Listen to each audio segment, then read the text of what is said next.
আবারও বদলে যাচ্ছে প্রকৃতির চিত্র। আবহাওয়া অধিদপ্তর জানিয়েছে, সাগরে নতুন করে একটি লঘুচাপ সৃষ্টি হতে পারে। এর প্রভাবে আগামীকাল বৃহস্পতিবার থেকে দেশের বিভিন্ন এলাকায় বৃষ্টির সম্ভাবনা বাড়তে পারে।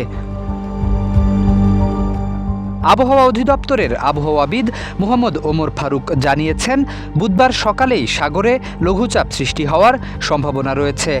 তবে লঘুচাপ তৈরি হলেই সঙ্গে সঙ্গে টানা বৃষ্টি শুরু হয় না। সাধারণত কিছুটা সময় পর এর প্রভাব দেখা দেয়। তাই বৃহস্পতিবার থেকে বৃষ্টিপাত বাড়তে পারে বলে ধারণা করা হচ্ছে। তবে স্বস্তির খবরও রয়েছে।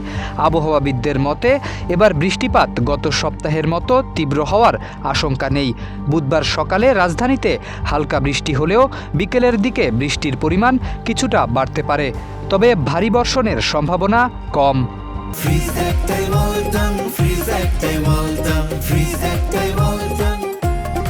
আবহাওয়া অধিদপ্তরের তথ্য মতে ৫ থেকে ১২ জুলাইয়ের মধ্যেই এ মাসের মোট বৃষ্টিপাতের প্রায় ৭৯% হয়ে গেছে।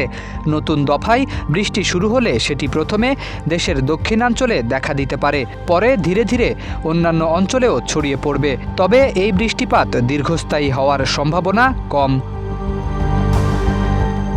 বুধবার সকাল ৭টায় প্রকাশিত ঢাকা ও আশেপাশের এলাকার ৬ ঘন্টার পূর্বাভাসে হালকা থেকে মাঝারি বৃষ্টির সম্ভাবনার কথা জানিয়েছে আবহাওয়া অধিদপ্তর। ফলে দিনের বিভিন্ন সময় আকাশ মেঘলা থাকতে পারে।